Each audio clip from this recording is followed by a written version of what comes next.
Savior, keep me lest I stray. Gently lead me all the way. I am safe when by thy side. I will love in thy light. Lead me, Savior, lead me lest I stray. Gently down the stream of time, lead me, Savior, all the way. Thou refuge of my soul, when stormy billows roll, I am safe when thou art nigh. Oh, watch on me rely. Lead me, Savior, lead me lest I stray. Gently down the stream of time, lead me, Savior, all the way. Savior, lead me at last, when the storm of life is past, to the windless day, where tears are wiped away. Lead me, Savior, lead me lest I stray. Gently down the stream of time, lead me, Savior, all the way.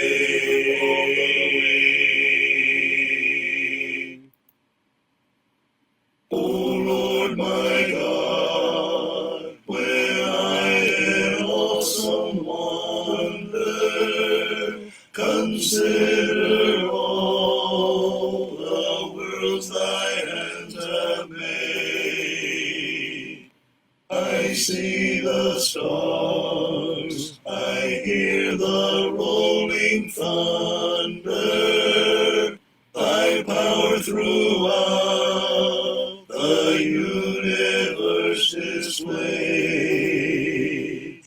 Then sings my soul, my Savior God, to thee.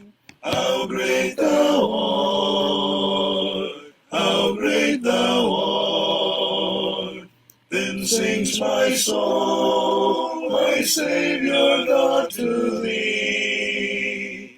How great thou art, how great thou art.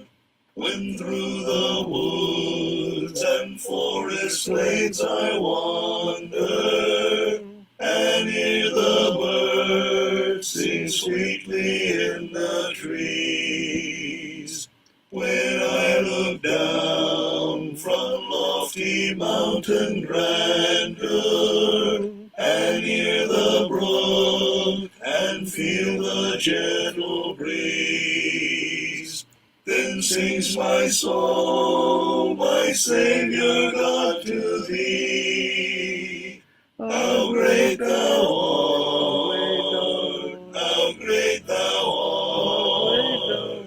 Then sings my soul, my Savior God, to thee. How great thou art, how great thou art.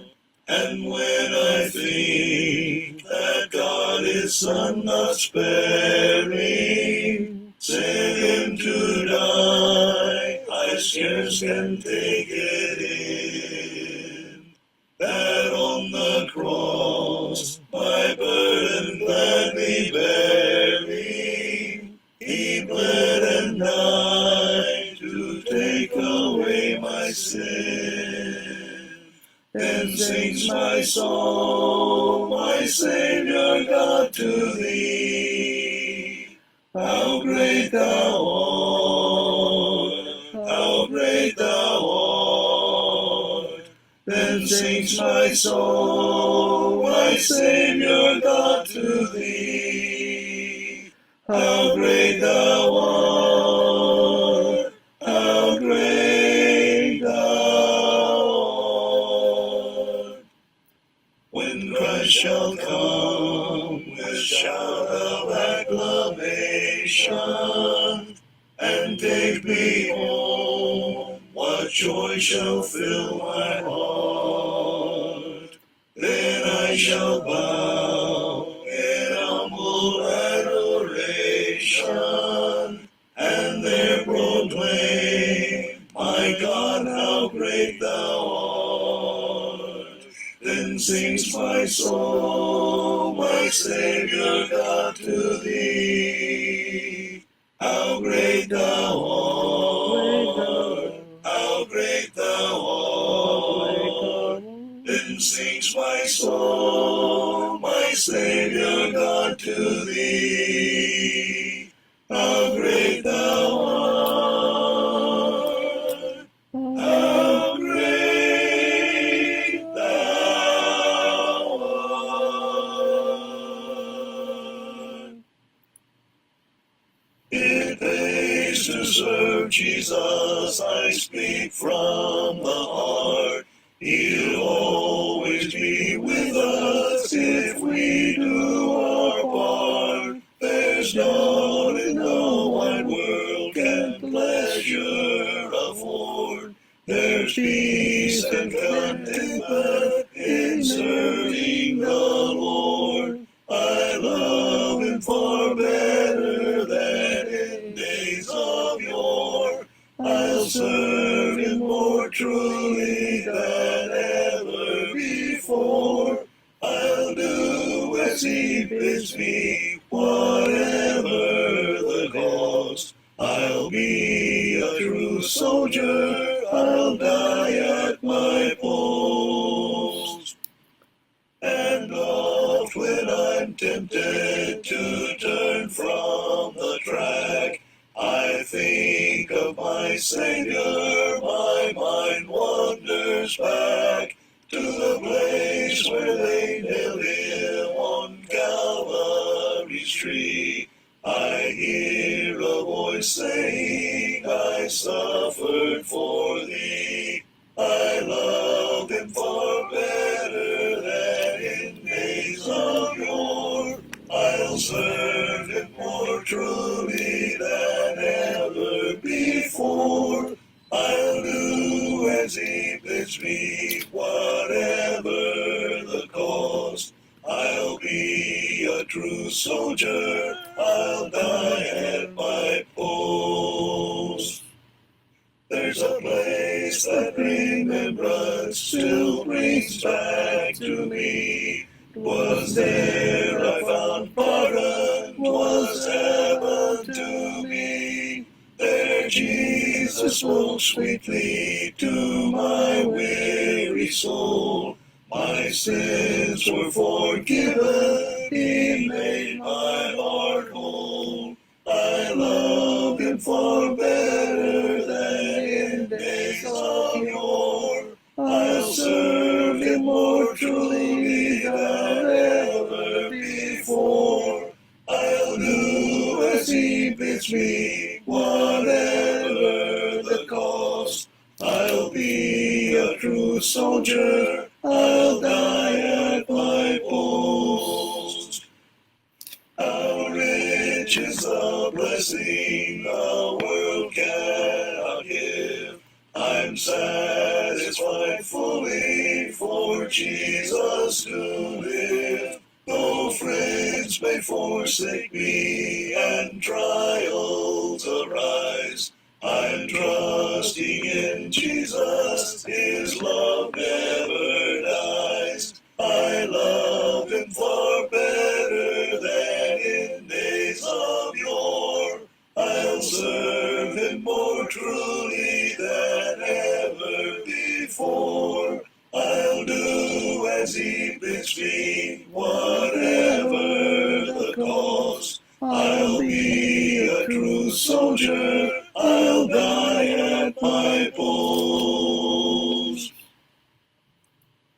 Ay magandang umaga po, ay magandang gabi pala.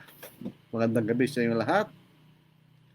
Ito po yata yung kauna-unahang araw pagkatapos mo ata nung nakaraang Webes na nakita natin ang araw ano po. At hindi na umulan actually sa araw na ito, at least po sa aming lugar.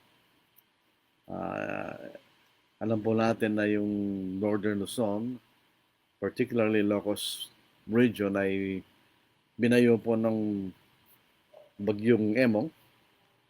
Wala po tayong magagawa sa ganong klaseng kalamidad. Yan po ibahagi ng pagtira po natin sa mundo. Expect po natin yan taon-taon sa ating bayan na dinadaanan po ng mga bagyo na nanggagaling sa West Pacific o kaya sa West Philippine Sea. Tanggapin lang po natin yan. Sana po ay meron naman pong kaparaanan para medyo mabawas ang panganib po niyan po sa mga mamaya. Anyway, yan po ibahagi na ng mga pamahalaan. Hindi na po bahagi ng ating katungkulan bilang mangangara. Ito pong katanungan po ito, kung tayo po'y naliligtas sa pamagitan ng mga gawa, are we saved by works? Ito po ay isang katanungan na mahalagang sagutin. Sapagkat may mga nagtuturo, hindi po natin kina-question ang kanilang sincerity, pero may nagtuturo na ang tao po ay naliligtas sa pamamagitan ng pananampalataya lamang. In other words, kung ang tao po ay naligtas sa pamamagitan ng pananampalataya lamang, hindi kailangan ng paggawa. Hindi mo kasi ligtas ka na sa pamamagitan ng pananampalataya lamang. So ito yung napakahalagang sagutin po natin. Hindi sa pamamagitan ng ating human reasoning. Kung tayo po ay nagpapaliwanag, maganda po magpaliwanag tayo na ginagamit natin ang banal na aksulatan. Pwedeng tama po yung ating reasoning, pero saan yung evidence? Kasi ang mga ating pong katibayan ay ang salita ng Diyos. Hindi natin gusto ipakita tayo magaling sa reasoning. Ang ating reasoning ay galing sa salita ng Diyos. Yun po makikita natin. So, binabati po natin ang mga ating mga kakabsat yan sa maraming lugar po mga Ilocano, kahit saan meron. Kahit sa Mindanao meron mga bayan na mga Ilocano. Hindi mga taga Mindanao ang mga tao. Particularly sa probinsya ng Cotabato, South Cotabato. Ayun po, daming Ilocano po dyan. Naimbang Rabi, kada kay amin kakabsat. Ang ating pong mga kaigsungonan, marami rin po yan sa buong Pilipinas. Kung pupunta tayo sa Metro Manila, ang daming mga Bisaya po, mga Cebuano. Dito po sa aming lugar, sa Angeles City, na ang daming Bisaya po rito. Maayong gabi sa inyong tanan, maigsoon, sa ating mga katugangan sa may Bicol region. Diyos marahay na banggi sa inyong kabos. At sa ating mga kaibigan kapatid sa may Pangasinan, na nilubog din po ng mga bagyong sunod-sunod ng Habagat, Masanto sa Labi, at si kayo namin. At siyempre galing po sa aming lugar, ang mga Kapampangan po na po. Ang mga Kapampangan, mas limited po ang scope niya na Pampanga, parte ng Bulacan, parte ng Nueva Ecija, parte ng Zambales, parte ng Bataan, at ng Tondo, Manila. Kung pag-aralan po niyo ang kasaysayan ng aming lalawigan, once upon a time, ang Tondo, Manila ay bahagi ng mga lugar ng mga Kapampangan. Ano po? May pabingi, kaya ko nga. So tayo pupunta sa ating paksa, are we saved by works? Tayo ba'y naligtas sa pamamagitan ng mga gawa? Yun po ang ating gustong pag-aralan po sa gabing ito. Ano po? Are we saved by works?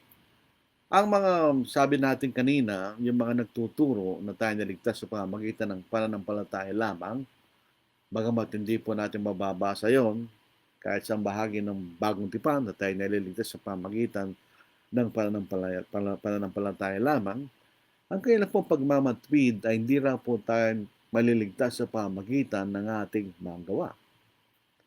Kapag ka po ang mga tao po ay nagtuturo ng kailang paniniwala, kahit mali man yan, sila po yung nagbibigay ng kailang katibayan.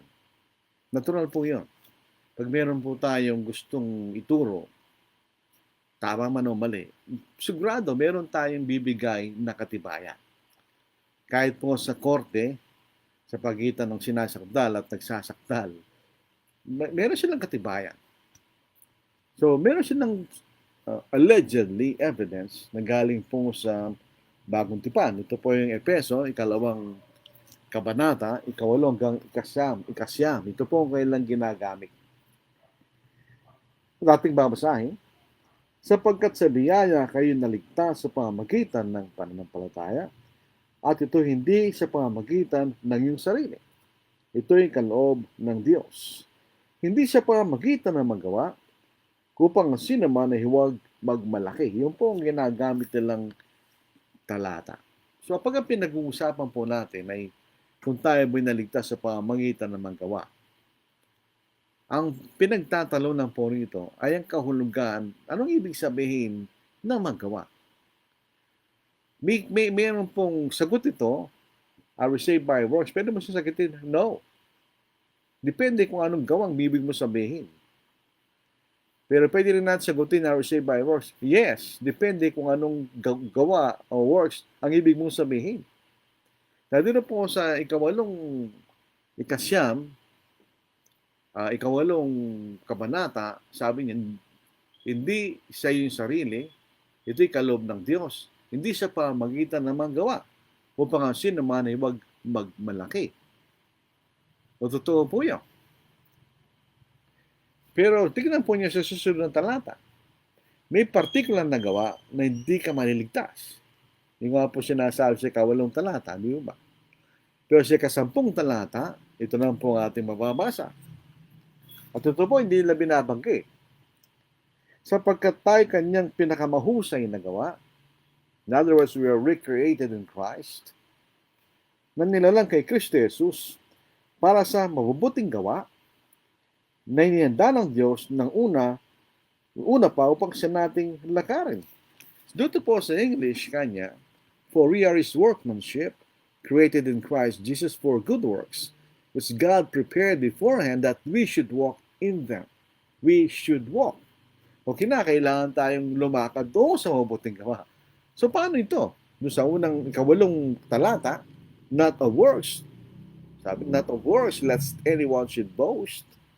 Hindi sa pamamagitan magawa upang sino magmalaki. Pero sa 2 naman, tayo po ay kinakailangan lumakad sa mabuting gawa. So in other words, by necessary inference, may 2 klaseng gawa pinag-uusapan dito. Hindi sila pareho. May particular na gawa na hindi ka maliligtas. Yung nga po sa 8 talata ng Epeso, yung 2 kabanata, doon sa 10 kabanata, kinakailangan tayo lumakad sa mabuting gawa. In other words, pag sinabing kinakailangan, yun ay kailangan para ikay maligtas. So, tingnan po niyo yung sa simpleng pagbabasa. Immediately, makikita natin, 2 klaseng gawa pinag-uusapan dito. Hindi sila pareho. Hindi pareho yung gawa na siya nating lalakaran sa verse 10 at saka yung gawa sa 8 kabanata na hindi tayo maligtas sa mamagitan ng gawa.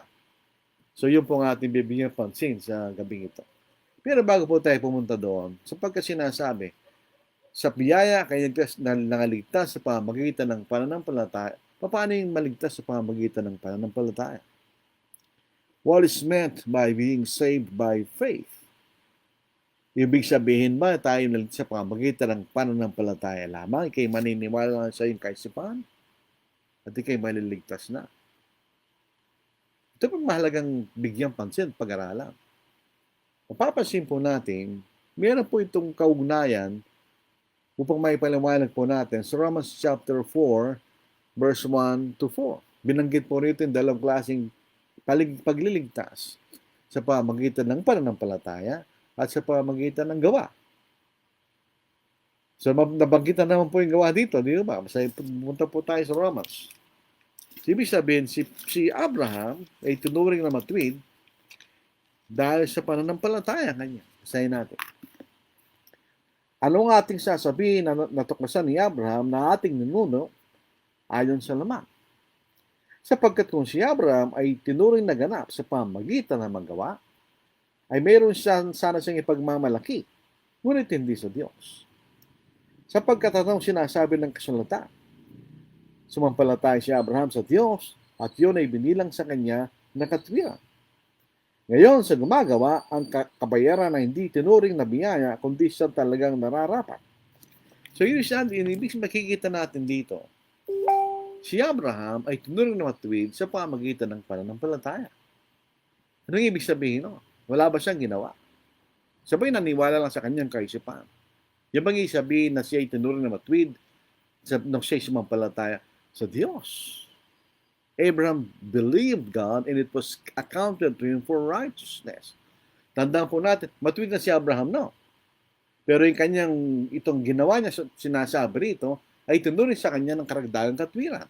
Sa James chapter 2 verse 21, ito yung binabagit ni James.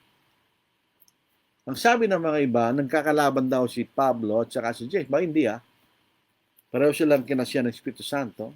Hindi sila maaaring maglaban sa isa't isa. In fact, si Santiago, kino-quote niya yung Romans chapter 4 verse 1. So, ito galing sa Old Testament. Kino-quote yun ni Santiago. Mababasahin na sa verse 21.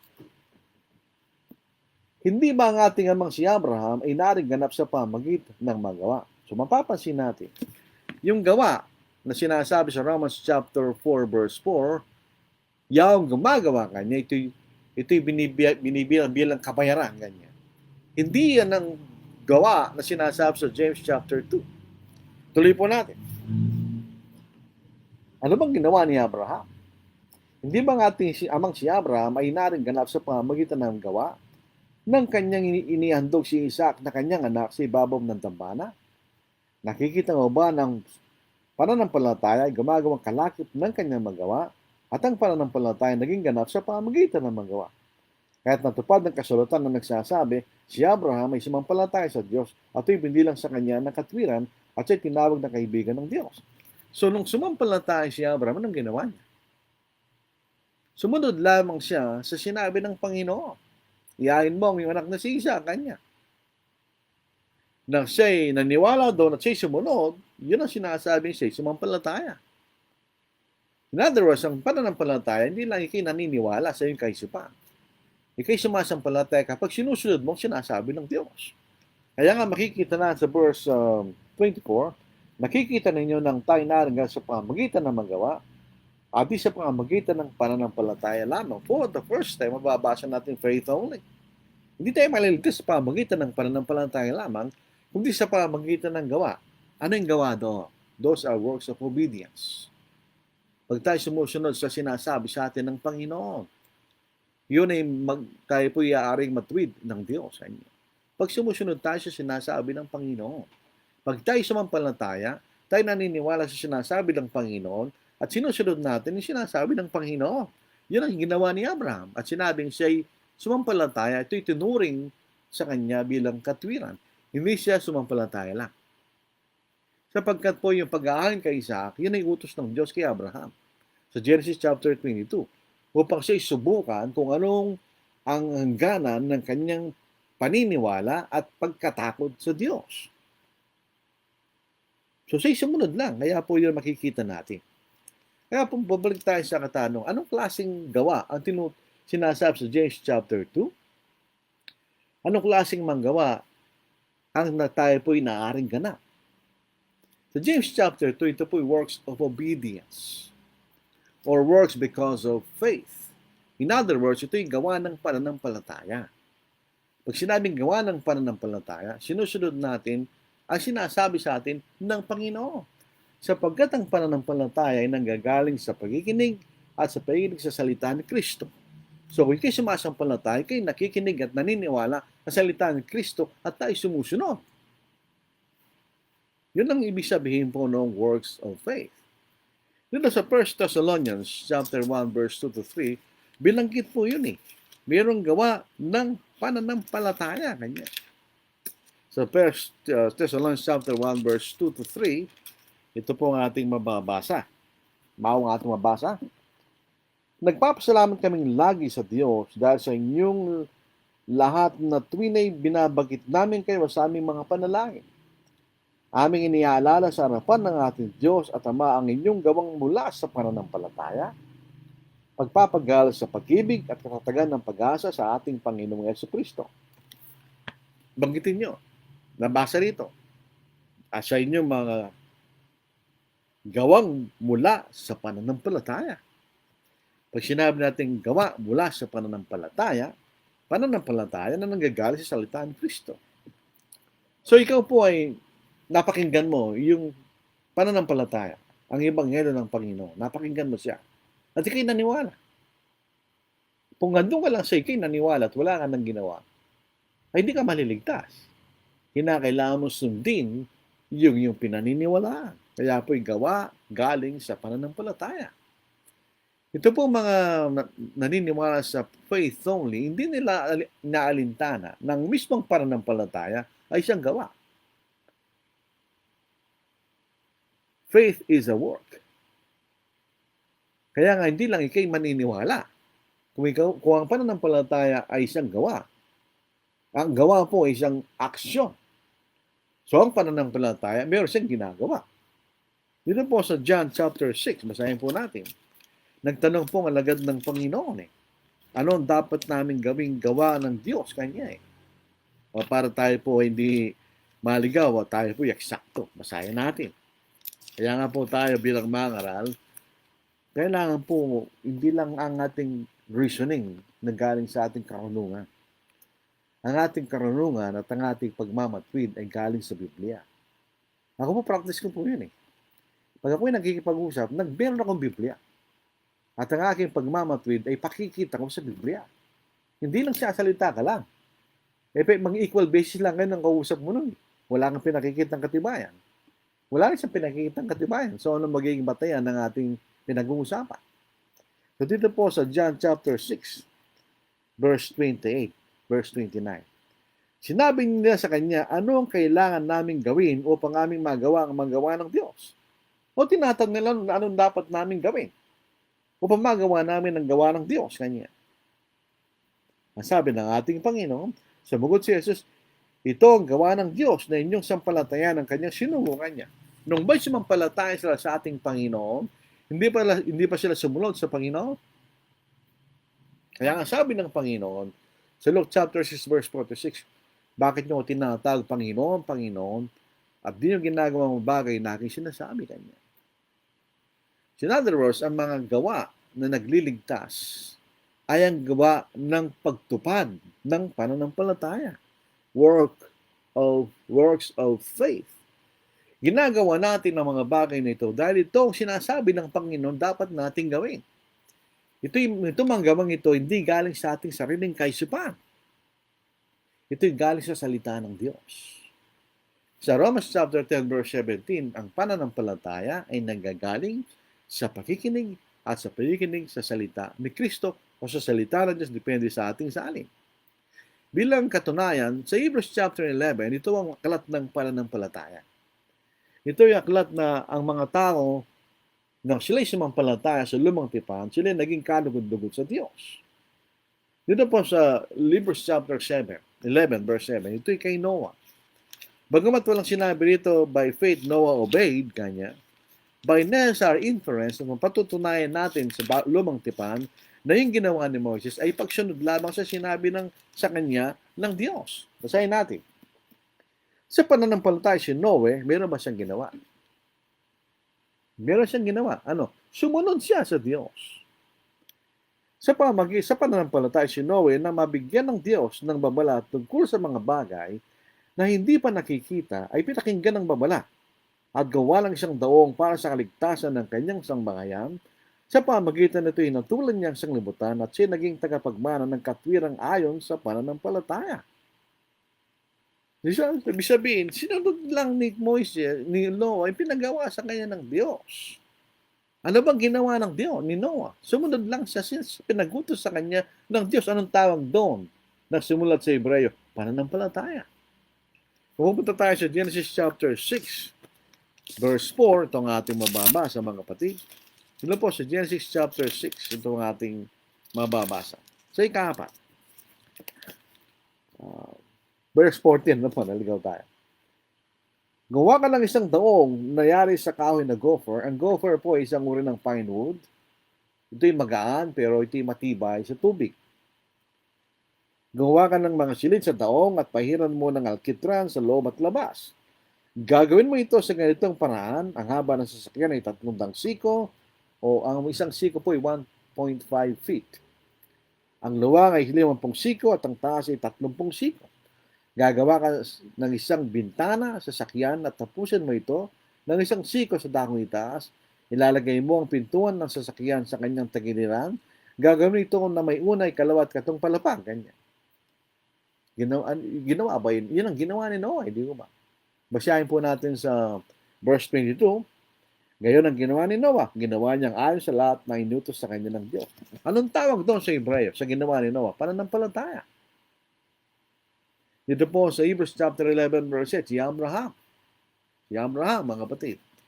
Nung siya ay tinawag ng Diyos, una doon sa lugar ng pagkatapos sa lugar ng Haran, namatay ng kanyang ama, sinabi rito, sa pananampalataya, si Abraham, sabi rito, sa pananampalataya si Abraham nang tawagin ay sumunod upang pumunta sa isang lugar na kanyang tatanggapin bilang pamana at siya'y pumunta na hindi nalalaman ng kanyang pupuntahan. Yun ang pananampalataya.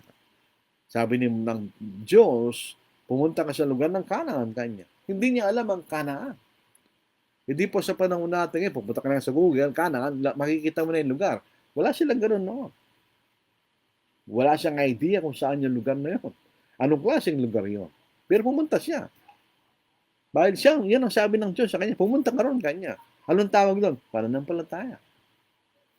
Sa Genesis chapter 22, ito po yung sinasabi natin kanina, inutusan ng Diyos si Abraham. Iyahin mo kanya yung bugto ng anak na si Isaac. Actually, technically, meron pa siyang ibang anak, si Ishmael. Pero sa pagkakataon, nagpinalayas na yon, wala na siya. So, ang tayong anak na lamang nakasama niya ay si Isaac. Pagbasahin po natin, ano po? Yung unang talata hanggang sa ikalawa. Pagkatapos ng mga bagay nito, sinubok ng Diyos si Abraham at sinabi sa kanya, Abraham, at sinabi niya, narito ako. At kanya sinabi, kunin mo ngayon ang iyong anak, ang iyong anak ay siya isang anak na si Isaac, na iyong minamahal, punta ka sa lupain ng Moriah. Ialay mo siya bilang handog na susunugin sa itaas ng isa sa mga bundok na aking sasabihin. So, yun ang utos ng Diyos kay Abraham. Ginawa pa niya yun? Ginawa niya. Kaya lang, hindi pinahintulutan ng Diyos na patay niya si Isaac. Pinigilan siya ng Diyos. Sa verse 11, ngunit tinawag siya ng anghel ng Panginoon mula sa langit at sinabi, Abraham, Abraham, at kanyang sinabi, narito ako. At sa kanyang sinabi, huwag mong saktan ng bata o gawin man siya ng anuman. Sapagkat ngayon ay nalalaman ko na ikaw ay may takot sa Diyos at hindi mo pinakait sa akin ng iyong anak, ang iyong kaisa isang anak. So nag-iisip tayo. May tinawag na anghel ng Panginoon. Pero hindi siya anghel lang. Si Diyos. Dahil kung nagtaniwala kayo isa lang ang person ng Diyos, patay kayo sa maraming talat, isa na ito. Makikita natin. So, nung ito'y, nung sinabi, hindi mo pagkakait sa akin ang iyong anak, ang iyong kaisa isang anak. Ang in other words, pinakita mo sa akin ang iyong pananampalataya kanya. So, yun ang sinasabing si Abraham ay sumampalataya sa Diyos at ito'y binilang sa kanya ng katwiran. Hindi lang siya sumampalataya sa isip. Ang saluan ng pananampalataya, ikay naniniwala at kay sumusunod. Yun ang definition ng Biblia sa pananampalataya na nagliligtas. Hindi sa definition ng sinumang tao. Katulad ni John Calvin, Martin Luther, hindi yun ang definition na sinasabi ng Biblia that we are saved by faith alone. Wala nga tayong mababasang ganun po sa Biblia. Ulitin natin ang Santiago chapter 2 verse 21. Hindi ba ang ating amang si Abraham ay naringanap sa pamagitan ng magawa? Ano ibig sabihin ng gawa? Sa pamagitan ng kanyang pagsunod kanya. Ng kanyang yandog si Isaac na kanyang anak sa ibabaw ng dambana. Pero saan galing yung mga gawang ginawa niya? Ito'y galing sa Diyos, hindi galing sa kanyang sariling kaisipan. Nakikita mo ng pananampalataya gumagawang kalakip ng kanyang pagsunod kanya. At ang pananampalataya naging ganap sa pamagitan ng pagsunod kanya. Kaya tupad ng kasulatan na sinasabi si Abraham ay sumampalataya sa Diyos at ito'y binilang sa kanya na katwiran at siya'y tinawag na kaibigan ng Diyos. So, ang tunay na pananampalataya, ika'y naniniwala sa Diyos at ika'y sumusunod. Hindi lang sa inyong sariling kaisupa. At wala kang gagawin. So, ang tinatawag na sinasabi na nagliligtas na manggawa ay yung manggawa na galing sa ating pananampalataya sa sinasabi ng Diyos sa atin na ating susundin. Kaya nga po no, si Hebrew chapter 5, 8, and 9 sinasabi sa atin, ang maliligtas ay yung yung sumusunod sa ating Panginoon. Pero anong susundin mo? Kung ano sinunod ng ating Panginoon na siya sumunod sa kanyang Ama, ganoon din tayo. Susunod tayo sa kalooban ng Ama. Basahin natin. Yun din ang kalooban ng ating Panginoon. Ito ang ating mababasa. Bagamat siya isang anak, siya'y natuto ng pagsunod sa pamamagitan ng mga bagay na kanyang tinis. Anong bagay na sunod ng Panginoon? Yung mga bagay na pinagutos sa kanya ng Diyos. At nang maging sakdal, siya naging pinagmula ng walang hanggang kaligtasan pa lahat ng mga sumusunod sa kanya. Ang biyaya po ng Diyos ay hindi walang pagsunod. Taliwas po sa sinasabi ng iba. Ang biyaya ng Diyos ay may kaakibat na pagsunod. Yun ay pagsunod dahil sa iyong pananampalataya. Mayroong kondisyon ng biyaya ng Diyos.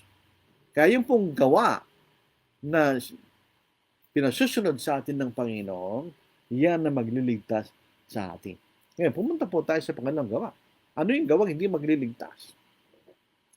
Yung kaligtasan po sa kautusan ni Moises, ito po ay perfect obedience. 100% obedience. In other words, ikay tumuturing na matuwid sa ilalim ng kautusan ni Moises kung sinunod mo lahat ang pinag-uutos at hindi ka nagkasala kailanman. Kapag ka ganoon ang iyong ginawa, ikaw ay may utang sa iyang Diyos. Kailangan niyang bayaran at turing kang matuwid. Bakit? Sapagkat ikaw ay matuwid. Wala kang kasalanan eh. So pagka ganoon, hindi mo kailangan ng biyaya ng Diyos. Dahil hindi ka nagkasala. Yun ang kaligtasan sa pamamagitan ng kautusan ni Moises. Kaya nga po sinasabi ni Pablo, dahil ang context po ng Romans noong unang bahagi, ay upang labanan ng kaisipan ng mga Hudyo na kailangan din tayo sumikraw sa kautusan ni Moises. Pero pag susunod ka sa kautusan ni Moises, ay kayo lumalaban sa kaligtasan sa pamamagitan ng pananampalataya. Tigbasahin po natin sa Romans chapter 4, verse 4. Diba ito ang ating mababasa. Ito po, magbasahin po natin. Ngayon, ang sa gumagawa, ang kabayaran ng tinuturo na biyaya, kundi siya talagang nararapat. Pag ikaw ay maligtas sa pamamagitan ng magawa, hindi na daw siya kay sumunod na walang pagkangasala. So, hindi na biyaya yun. Hindi mo kailangan ng tulong ng Diyos. Di mo ba? Bibigay siya yun sa ang nararapat. Sapagkat hindi ka nagkasala. Sa ilalim po ng kautusan ni Moises, kailangan mo sundin ang buong kautusan. Lahat ng utos. Upang ikay turing na matuwid ng Diyos. Yan po ang pagkakaiba ng kautusan ni Moises na itinuturing na kaligtasan sa pamamagitan ng magawa at ang Ebanghelyo na itinuturing na kaligtasan sa pamamagitan ng pananampalataya. Kung minsan nalilito tayo, sa kautusan sa Old Testament po walang pananampalataya. Meron, nabasa nga natin kanina. Sa Bagong Tipan wala namang paggawa. Meron. So, may pagkakaiba doon sa gawa. Sa Old Testament, ikay sumasampalataya sa Diyos. Naniniwala sa kanyang mga utos. Pero kailangan mo sundin 100%. Walang probisyon ng pagpapatawad. Kaya nga po yung dugo ng mga hayop ay hindi magliligtas sa iyo. Dahil walang probisyon ng pagpapatawad sa kautusan ni Moises. Ang pagpapatawad ay panginaharap. Dahil pag ikaw nagsisi sa ilalim ng kautusan ni Moises, ang iyong pagsisisi tatanggapin lamang ng Diyos pag namatay ang Panginoon sa krus. Yan ang sinasa Hebrews chapter 9 verse 15, di ba? So, dito sa Galatians chapter 3 verse 10, ikay nasa ilalim ng sumpa. Ano yung sumpang yun? Kailangan gawin mo lahat ang manggawa ng kautusan. Sabi, pag ginawa mo ang gawa ng lahat ng gawa ng anong kasalanan mo? Ikay matuwid sa harapan ng Diyos, di ba? Sayin natin. sapagkat ang lahat na umaasa sa magawa ng kautusan ay nasa ilalim ng sumpa. Sapagkat nasusunod sumpain ng bawat isang hindi sumusunod sa lahat ng bagay na nasusulat sa aklat ng kautusan. So ang pagiging matuwid sa ilalim ng kautusan ay ikaw ay susunod sa lahat ng manggawa ng kautusan at hindi ka magkakasala. Yun ang salvation by works. Hindi ito tinuturing na biyaya kundi nararapat. Wala kang kasalanan eh. Hindi dapat ikay matuwid. Merong utang sa iyong Diyos na kailangan kang ituring na matuwid dahil hindi ka nagkasala eh. So Romans, kung hindi tayo nagkasala ngayon, for the sake of argument, bakit kailangan natin ng ebanghelyo? Anong patatawanan sa iyo? Wala kang kasalanan. Bakit kayo bibilanggo? Wala ka naman pagkakasala. Di ba ganun din ang hostisya? Bakit kayo ibibilanggo kung wala ka naman kasalanan? Kung hindi tayo nagkasala for the sake of argument, na hindi naman totoo, siyempre, ako hindi ko nagkasala. Hindi ko kailangan ng ebanghelyo. Wala naman akong kasalanan. Dahil ang ebanghelyo patungkol sa pagpapatawad ng mga kasalanan. Later, pupunta po tayo doon. So Romans chapter 10 verse 5, sapagkat sumusulat si Moses tungkol sa pagiging matuwid na batay sa kautusan, na ang taong gumagawa ng mga bagay na ito ay mabubuhay sa mga ito. So ikay mabubuhay sa lahat ng mga gawa at di ka nagkasala, ikay tuturing na matuwid. So nakikita po niya yon. Unfortunately, hindi ka maliligtas sa ganung paraan. Dahil lahat ng mga tao ay nagkasala. Kung tayo po ay nagbabasa by context, sa Romans chapter 1, ang pinag-uusapan po doon ay ang pagkakasala ng mga Hentil. Pag lumunta ka sa Romans chapter 2, ito yung pagkakasala ng mga Hudyo. Na inaatulan nila yung mga Hentil, samantalang ginagawa rin naman nila kanya yung mga bagay na ginagawa ng mga Hentil. So in other words, hindi rin siya nakasunod sa kautusan ni Moises. Kaya doon sa Romans chapter 3 verse 23, ang konklusyon, lahat ay nagkasala nga at hindi nakaabot sa kalalati ng Diyos. So sa ganung kalagayan, anong gagawin ng Diyos? Yun dahil papasok mamaya sa kalagayan ng mga tayo nagkasala. Kapag tayo po inaligtas sa pamamagitan ng mga gawa, in other words, perfect obedience. In other words, ikay matuwid sa iyong sariling katwiran by your own merits. You are righteous by your own merits. Hindi mo kailangan ng tulong. Ikay naging matuwid sa pamamagitan ng iyong sariling paggawa. Like, sumunod ka, hindi ka nagkasala. In other words, ang kaligtasan ay galing sa iyo. Dahil hindi ka nagkasala, hindi galing sa Diyos. Hindi natin kailangan ng biyaya noon sa ganung klaseng pagkakataon. Kaya doon sa Ephesians chapter 2, yun ang sinasabi niya. Not of works, huwag niyong isipin kanya na kayo maliligtas sa pamagitan ng perfectong pagsunod kanya. Dahil hindi tayo maliligtas doon, dahil wala naman nakagawa ng ganoon na perfectong pagsunod din ng kasala, maliban lang sa ating Panginoon. Sila nakasunod sa kautusan ni Moises, hindi nagkasala. Dito po balik tayo sa Ephesians 2:9. Hindi siya pa magitan ng gawa. In other words, ang gawa rito ay perfect obedience. Not by means of perfect obedience. Bakit? Wala nakagawa nun. Dahil kung tayo magiging maliligtas sa pamagitan ng perfect obedience, meron kang pagmamalaki. Bakit? Hindi mo kailangan ng biyaya ng Diyos. Hindi mo yung makikita natin. Kaya nga po, kung halimbawa, tayo pa nagtatrabaho sa isang company, ito po yung parallel na po. Meron kayong kontrata, kung kayo magtatrabaho daw ng oras, magsweldo mo yung 2,000 per day. Malaki po yun.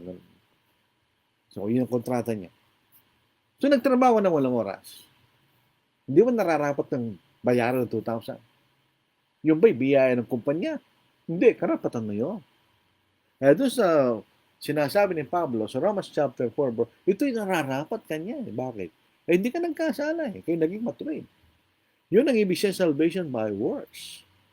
Kaya nga po kung tayo susunod ng nararapat sa kautusan ni Moises, hindi ka nagkasala, ikay isang matuwid na tao. Hindi ka nagkasala, ikay matuwid. Hindi ka patatawarin. Wala ka namang kasalanan eh. So, nakikita po niyo salvation by works. But we cannot be saved by perfect obedience because all have sinned. At makikita rin natin, kahit po sa panahon natin ngayon, ng tayo mga Kristiyano na, hindi mo pa rin pwedeng sabihin na hindi ka nagkasala o hindi ka nagkakasala ngayon o hindi ka nagkasala kailanman. Dito sa 1 John, yan ang point ni Apostle John. Sabi rin sa verse 8 ng 1 John chapter 1. Kung sinasabi natin tayo walang kasalanan, dinadayan natin ng ating sarili at ang katotohanan wala sa atin. Kung ipinapayag natin ng ating mga kasalanan, siya'y tapat at banal na magpapatawad sa ating mga kasalanan at tayo nilinisin sa lahat ng kalikuan. Kung sinasabi natin tayo hindi nagkasala, yun po yung past tense. Ginagawa natin siyang sinungaling at ang salita niya, salita wala sa atin. Kahit Kristiyano na tayo, magkakamali ka pa rin. So we are not saved by our own works of merit dahil nagkakasala tayo. O nagkakamali pa rin tayo. Hindi tayo nabubuhay sa pagkakasala. Pero nagkakamali tayo from time to time. Kaya walang sino man ang maliligtas by perfect obedience. Yun din po sinasabi ni Pablo kay Titus sa Titus 3:5. Not by works of righteousness which we have done. Hindi yun din ang ibig sabihin, no? Pag sinabi ng works of righteousness that we have done, hindi ka nagkasala. Ika'y matuwid. Pero hindi kanya eh. But according to His mercy, bakit tayo nagkasala tayo? Ipapaliwalag po natin. Kung ika'y nagkasala na at na-realize mo kailangan na ang gawa ng mabuti mula ngayon at di na ka magkakasala kahit kailan, hindi ka pa rin matuwid. Bakit? Dahil may kasalanan. Ang taong matuwid sa sarili niyang katwiran o merit ay hindi nagkasala kahit kailan. Pero nagkasala ka na, kahit ang susunod mong gagawin ay matuwid, hindi ka na maliligtas kung hindi sa pamagitan ng kaawaan ng Diyos. Kanya. Ay sabi po rito, basahin na sa Tagalog na po. Dito po sa aking, ako po kasi hindi naman ako nagyayabang, pero ako po na-train sa English. No, pero. Kaya pag ako gumagawa ng outline, PowerPoint, nasa English. Hindi naman sa akin nagyayabang. Doon lang po ako nasanay. Titus 3:5. Hindi ligtas na tayo, hindi dahil sa ating magawa nating ginawa sa katwiran, hindi sa ating sariling merit, na hindi tayo nagkasala, kundi sa kanyang kahabagan. Bakit siya nahabag sa atin? Dahil tayo nagkasala. At kung iwanan tayo ng Diyos sa ganong kalagayan, kalalis-lis tayo. Tayo po ay mapupunta sa kapahamakan. Sa pamagitan ng pag-uugas ng muling kapanganakan at ng pagbabago sa pamagitan ng Espiritu Santo. So, works of merits. Yun itong sinasabi na yan works of righteousness. Works of merits. Hindi ito tinutukoy yung katwiran ng Diyos. Hindi yun. Kundi sarili nating katwiran. Hindi tayo nagkasala. Works of marriage, ito yung ginagawa natin in order to earn our salvation. Katulad nung yung perfect obedience. You are earning your salvation. Kasi hindi ka nagkasala eh. So you earn. Nakuha mo ang kaligtasan mo, di ba? Yung po sinasabi sa Romans chapter 4, now to him who works, the wages are not counted as grace but as debt o karapatan. Sa Tagalog, mas maganda po ulitin natin. Kung tayo po ay nakagawa sa ating buhay na di tayo nagkasala kahit kailan, we are meritorious. Kasi pag nagkasala ka, tawag ng demerit, di ba? Pag wala kang demerit kahit kailan, di ka nagkasala kailanman. Di kayo nararapat lamang ng tawaging matuwid. Bakit? Karapatan mo, hindi ka nagkasala Sabi ni Pablo sa Romans 4:4. Ngayon siyang magawa, translation, ngayon sa sumusunod na hindi nagkakasala, ibig sabihin ang kabayaran na hindi tinuturo na biyaya, kundi siyang talagang nararapat. You earned it. Hindi ka nagkasala Pero sinabi na salvation by faith, it is not earning your salvation. Kundi pinatawad tayo ng Diyos. So ang salvation by works, wala kang kasalanan. Hindi ka dapat patawarin. You have perfect obedience. Anong patatawarin sa'yo? Wala. Pero dito sa salvation by faith, pinakita ng Diyos na nagkasala kayo Hindi kayo nag-imabot sa kalalatian ng Diyos. Hindi kayo naging matuwid kanya. na nagkasala kayo. So, anong kailangan natin kung tayo nagkasala? Kailangan natin ang biyaya ng Diyos. So, yung biyaya, yan ginawa ng Diyos para tayo magkaroon ng kaligtasan. Ang biyaya ng Diyos ay ang plano ng Diyos ng pagliligtas sa pamagitan ng Panginoon. Kasama na roon ng Panginoon ay magkakatawang tao at siya mamamatay sa krus, siya malilibing at bubuhay na maguli para tayo magkaroon tayo ng paraan para patawarin tayo ng Diyos sa ating mga pagkakasala. Pero mayroong requirements ang biyaya. So mga kapatid, pag ang tao po hindi nagkasala, siya'y matuwid. Pero pag ang isang tao ay pinatawad mula sa kanyang pagkakasala, siya'y nagiging matuwid. Parang matuwid yan eh. Pero ang isa'y matuwid sa sarili niyang paraan, di siya nagkasala. Yung isa'y naging matuwid dahil pinatawad siya. Pag pinatawad ka na sa iyong kasalanan, wala ka ng kasalanan. Anong tawag sa'yo? Matuwid. Pero may requirements. Meron kang dapat gawin para makamtan mo yung pagpapatawad ng Diyos at ikay maging matuwid. Minsan may nagkakamali dyan. Baka isipin nila na sinasabi natin na iba pala ito. Hindi mo kailangan. Hindi, kailangan sumunod eh. Pero kailangan sumunod at gumawa at gawin mo yung requirements ng biyaya. Sapagkat yun ay kaloob, yun ay gift. Kailangan mo siyang tanggapin. Meron kang gagawin. Kailangan mo siyang tanggapin. At ang pagtanggap ay yung pagsunod kanya. Tingnan po yung sa Romans chapter 5 verse 20. Mababasa po natin ito. Maliliwanagan tayo kung ano ibig sabihin ng biyaya. Pansinin po natin, Romans chapter 3, lahat ay nagkasala at di nakaabot sa kalooban ng Diyos. So anong kalagayan ng tao? Kalunos-lunos. Abang nagkakasalang tao, lalo siya nangangailangan ng biyaya. Bakit? Wala siyang paraan sa sarili niya. Naalisin niya ang kanyang pagkakasala.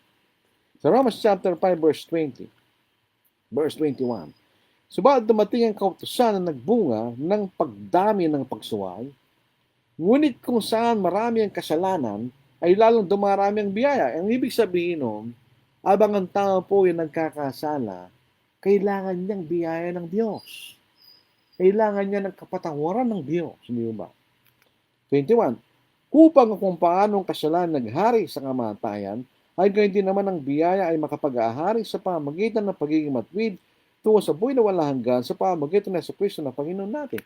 So, sino ang ating naging tagapagligtas? Ang ating Panginoon. So, yun ang definition ng biyaya. Nandun tayo sa kalusunod sa kalagayan, wala tayong magagawa para mailigtas natin ang ating sarili sa ganung kalusunod na kalagayan. So, kailangan natin ng tulong ng Diyos, ang kanyang biyaya, upang tayo maligtas. Pero, mayroong kondisyon ng biyaya. Kailangan tayo sumunod kay Kristo. Ito po ay patuloy, ang biyaya po ng Panginoon ay patuloy sa buhay natin.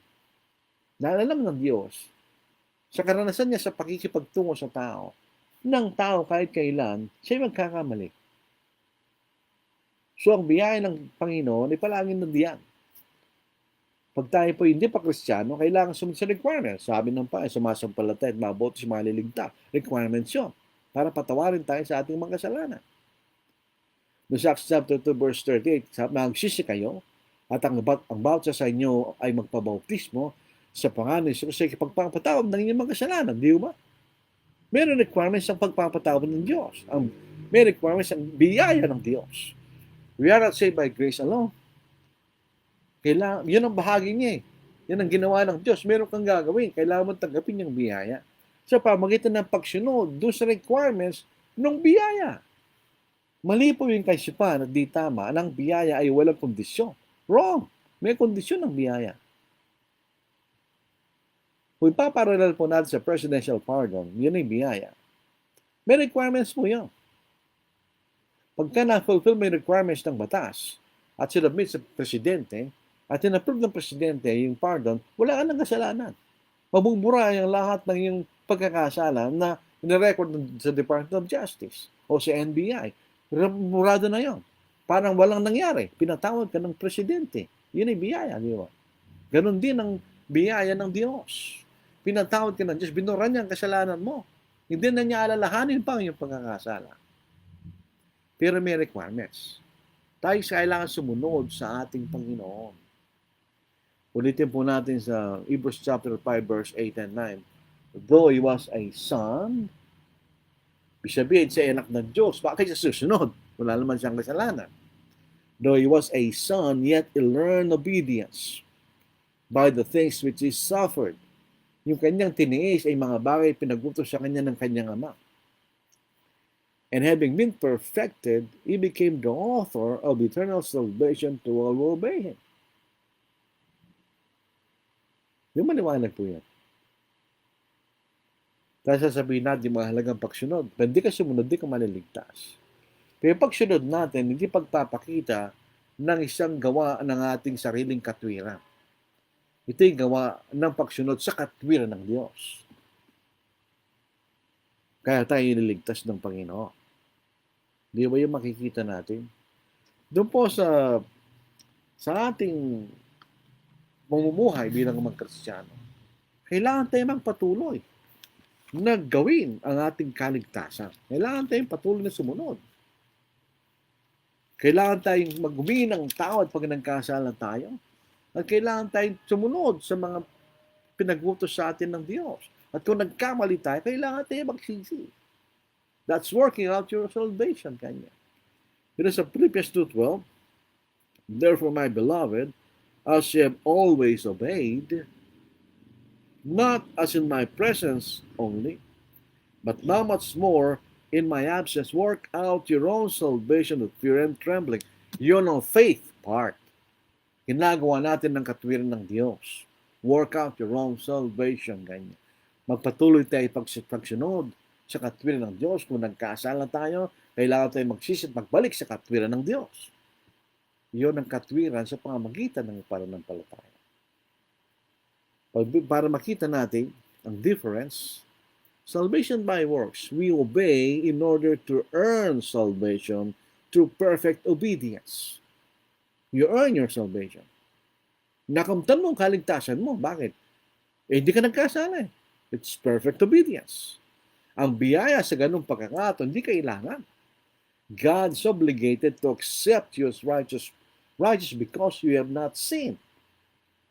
Bakit kung nangyari yun, for the sake of argument, may taong gano'n, maliban kay Kristo. Siya hindi nagkasala kahit kailan. Ang Diyos ay nararapat siyang iligtas at ituring na matuwid. Bakit? Malalim siyang kasalanan. Kung kayo po ay sinakdal sa korte at napatunayan wala kang kasalanan, ikaw'y matuwid. Wala kang kasalanan. Di ba? Kung nagkasala, bilanggo ka nila eh. Paano kung hindi ka nagkasala? Ikaw'y matuwid. Hindi ka nagkasala. Yung salvation by faith, sumusunod ka rin. We obey the requirements of God so that God will forgive us of our sins. And thus we are made righteous. We are justified. We are made just. Ginagawa kang matuwid ng Diyos sapagkat kay sumunod sa kanyang katwiran, pinatawad ka niya. Sa pag pinatawad tayo ng Diyos sa ating mga pagkakasala, wala ka ng kasalanan. Anong tawag sa'yo? Matuwid. Pinatawad ka ng Diyos eh. Alam ka namang pinatawag ka ng Diyos, tatawain ka pa mga kasalanan. Pag pinatawag ka ng Diyos, ikay may mabuting conscience. Your conscience has been cleansed. Dito po sa 1 Peter chapter 3 verse 21. Ito po yung maliwanag. Tayo naligtas, pero anong paraan? Pag tayo binautismohan, tayo po yung humihiling sa Diyos ng isang malinis na budhe. Pag malinis na budhe, nag-aapila tayo sa Diyos na alisin ng Diyos ang ating mga kasalanan na patawarin tayo sa ating mga pagkakasala. Sa 1 Peter 3:21, at ang bautismo na siyang kalarawan nito, sabi rito, ang nagliligtas sa inyo ngayon, hindi sa pag-alis ng karamihan ng laman. Alam, nakapakinggan ko po isang Baptist preacher, yung karamihan daw ng laman ay kasalanan mo dahil naniniwala sila na kapag nagkasala ka, ang katawan mo lang nagkakasala. Hindi na sinasabi ni Pedro. Ang karamihan ng laman, literally, yung dumi ng iyong laman. Pag tayo po'y naliligo, anong inaalis mo? Yung dumi ng dumi ng iyong katawan. Yun ang inaalis mo.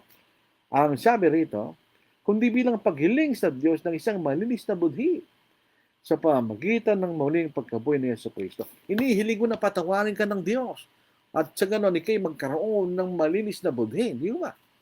So, pagkakaiba ng dalawa, when you are saved by works, you earn your salvation by perfect obedience. Wala nakagawa nun. Dahil lahat ng tao ng kasala, sila magiging matuwid lang pag pinatawad sila ng Diyos. That's salvation by faith. Yun ang ibig sabihin ng mga kapatid. Sana po ito naging maliwanag. Sapagkat marami ay hindi nakakaintindi. Hindi po na naunawaan yung dalawang iyon. Inamin po natin ang aklat ni Pablo sa mga taga-Roma, hindi isang madaling aklat na pag-aralan.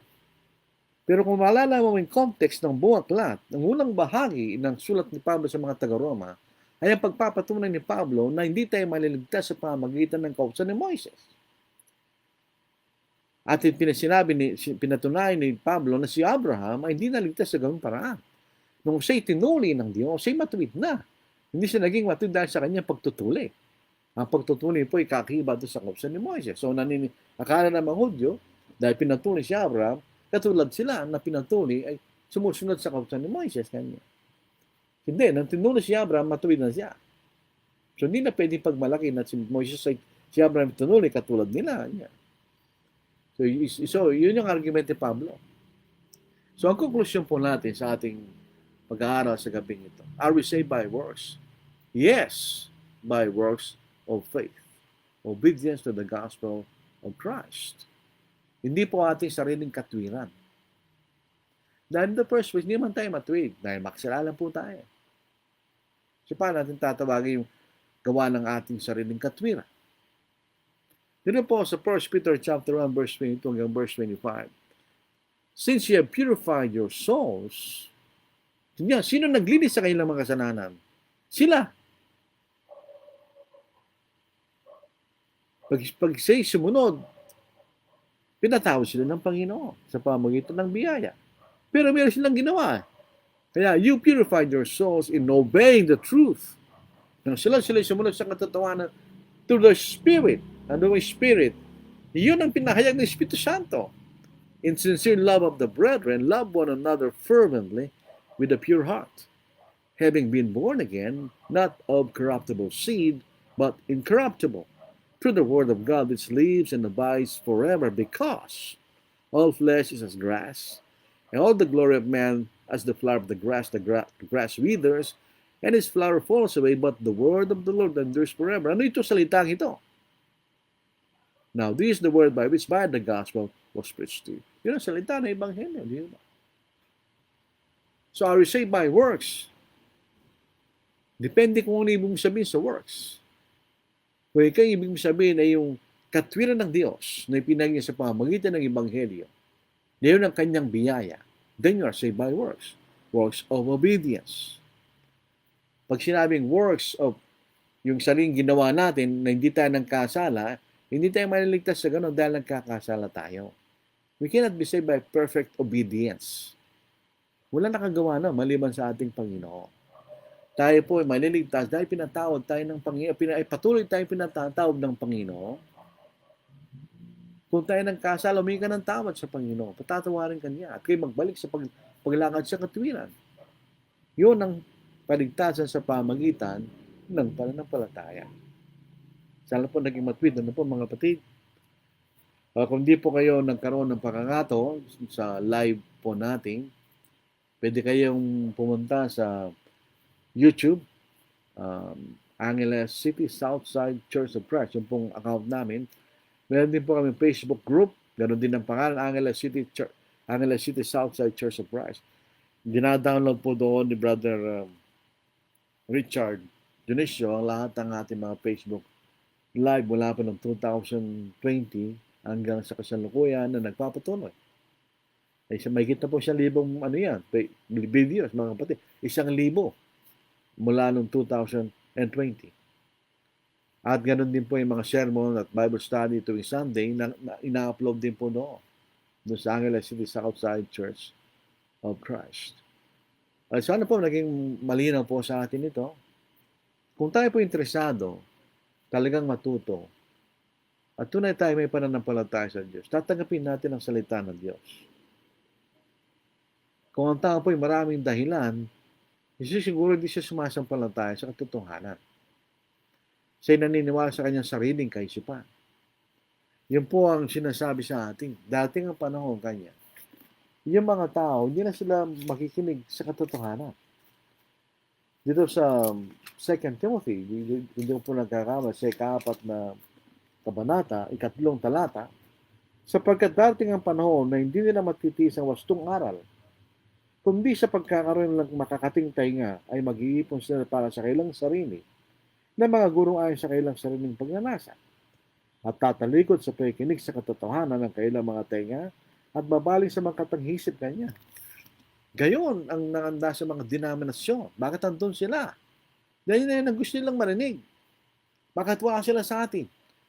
Dahil ayaw nilang mapakinggan ng katotohanan. Yun po ang katotohanan yan.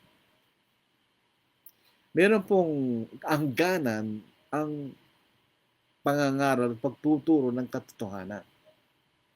Ang katotohanan po ay effective lamang sa mga taong may bukas na kaisipan. Tatanggapin nila yung katotohanan. Ang katotohanan na hindi effective sa mga taong saradong kaisipan. Kahit anong gawin nating pangangaral, pagtuturo sa isang tao, wala tanggapin ang katotohanan, hindi niya tatanggapin. Gano'n mong kagaling ang pagsasalita mo, hindi niya tatanggapin kung ayaw niyang tanggapin. Kahit ang Diyos hindi pipilitin. Pero tandaan po natin, lahat ng ating gagawin sa mundong ito ay mayroong consequence pagdating ng Panginoon sa Judgment Day. Marahil ngayon wala kayong problema, wala tayong suliranin. Kapag kapatay natin, pagdating ng Panginoon sa katulad ng Diyos, anong gagawin natin? Kung hindi tayo nakinig sa katotohanan. Ang sabi nga po sa Hebrews chapter 6, kapag ka isang Kristiyano ay tumalikod. Iniwan na niya ang katotohanan. Kuminsan wala natin magagawa. Iniwan na niya eh. Tinalikuran na niya. Dito sa, basahin po natin para maliwanag. Sapagkat hindi mangyayari ng mga dating naliwanagan na. Kapag kala mo ng katotohanan at kayo tumalikod, ano po sasabihin mo sa taong yun? Na hindi pa niya alam. Ang nakalasap ng kalob ng kalangitan at mga naging kabahagi ng Espiritu Santo at nakalasap ng kabutihan sa salita ng Diyos at ang mga kapangyarihan ng panahong darating. Pagkatapos ay tumalikod, ay muling panumbalikin sa pagsisisi kanya. Yamang sa kailang sarili, muli niya pinahako sa krus ang anak ng Diyos at itinaas sa kahiyan. Maliban lamang bagbagong kaisipan ng kapatid na yon, hindi na natin siya mapagbabalik sa katotohanan.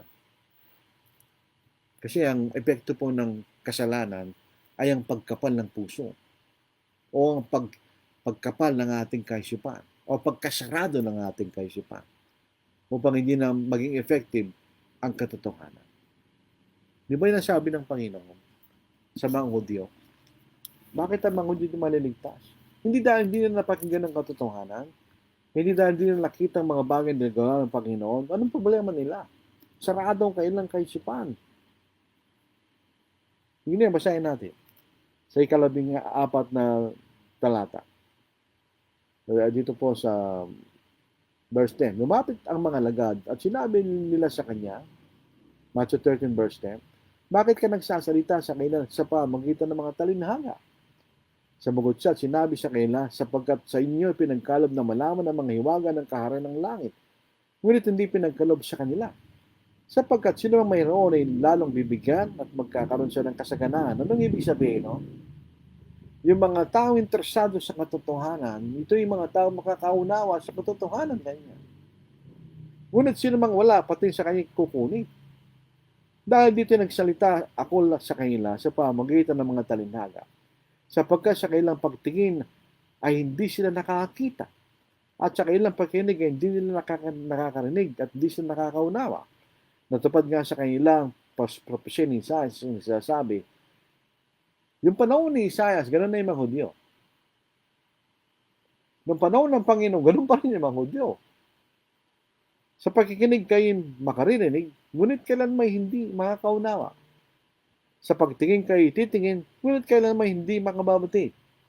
Sapagkat naging malinaw ang puso ng bahing ito at mahirap na makarinig ang kailang mga tenga at ipinikit na lang kailang mga mata, bakas ang kailang mga mata ay makakita at makarinig ang kailang mga tenga at makakaunawa ang puso nila at manumbalik sa akin at sila aking pagagalingin. Paano yung pagagalingin ng Panginoon?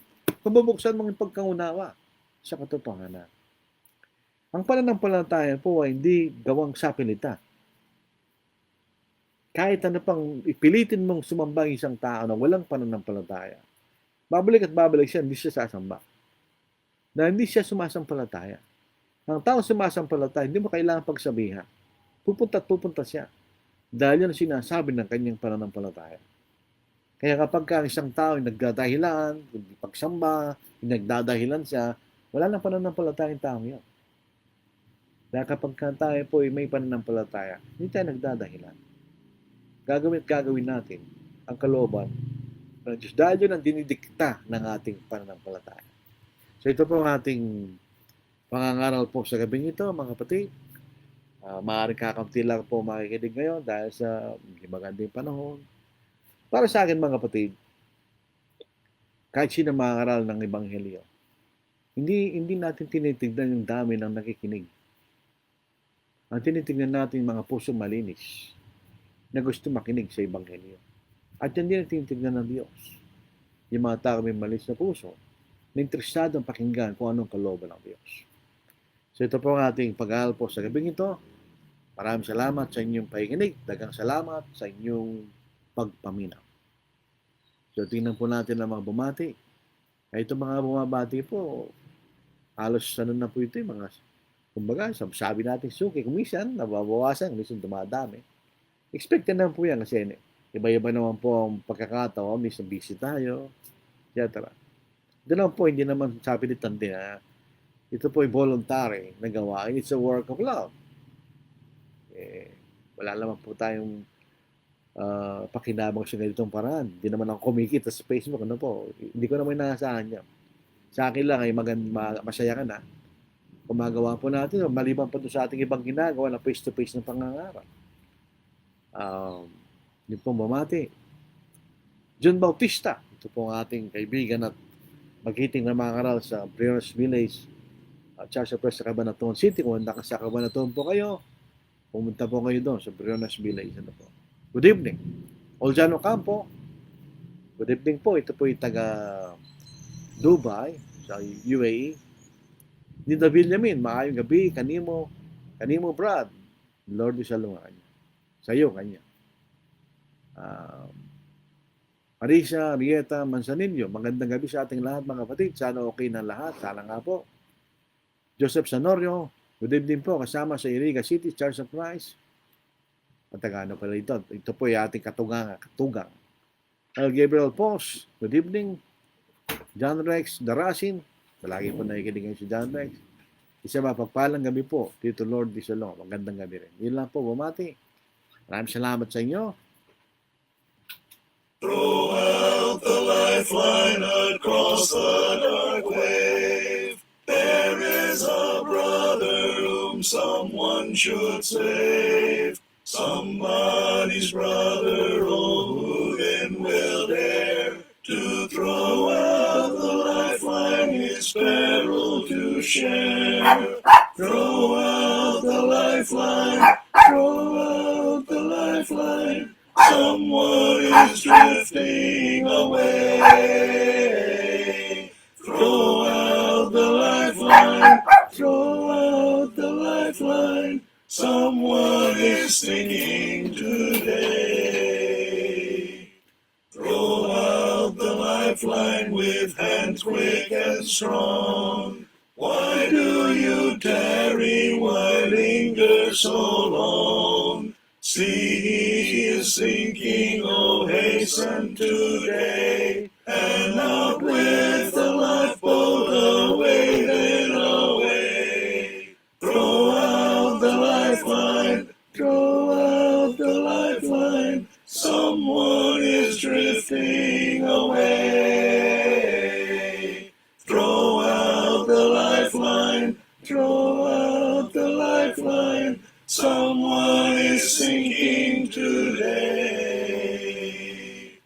Throw out the lifeline to danger-fraught men, sinking in anguish where you've never been. Winds of temptation and billows of woe will soon hurl them up where the dark waters flow. Throw out the lifeline, throw out the lifeline. Someone is drifting away. Throw out the lifeline, throw out the lifeline. Someone is sinking today. Soon will the season of rescue be o'er. Soon will they drift to eternity's shore. Haste then, my brother, no time for delay, but throw out the lifeline and save them today. Throw out the lifeline, throw out the lifeline. Someone is drifting away. Throw out the lifeline, throw out the lifeline. Someone is sinking today. Oh, great is the Lord and worthy of praise, our strength and joy on high. Oh, praise his name and sing to him. He is our Lord, our God. Exalt his name, extol him with song. He's our rock, our strength, our Lord.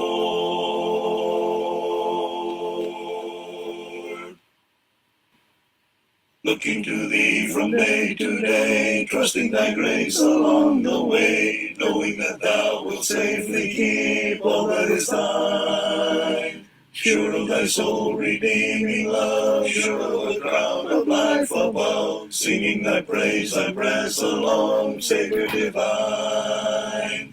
Looking to thee, trusting thy wonderful grace. I am as happy as a true soldier can be, ever can be. Hearing your Savior, my own, heavenly, beautiful heavenly praise. Trusting thy love, I press along. Looking to thee, looking to thee. Looking to thee for all I need, finding in thee a friend indeed. All of the burdens of the day meekly I bear. Neither the foe nor storm I fear, Savior divine, for thou art near. Ready my cares and troubles all freely to share. Looking to thee, trusting thy wonderful grace. I am as happy as a true soldier can be, ever can be. Hearing the Savior, my own, beautiful heavenly grace. Trusting thy love, I press along. Looking to thee, yes, looking for thee.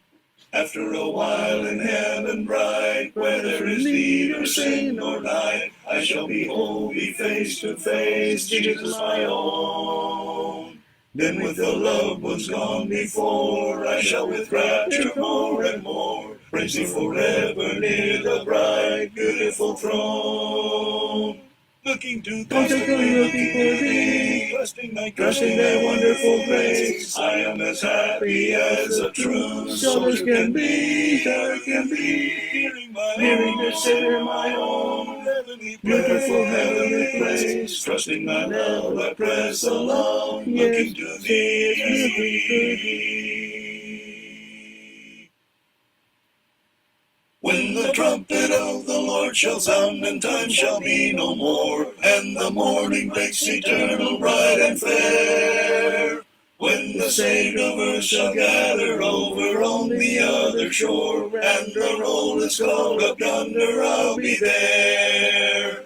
When the roll is called up yonder, I'll be there. When the roll is called up yonder, I'll be there. When the roll is called up yonder.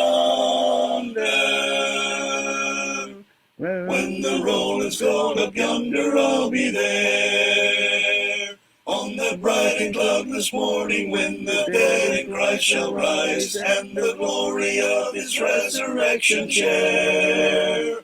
When his chosen ones shall gather to their home beyond the skies, and the roll is called up yonder, I'll be there.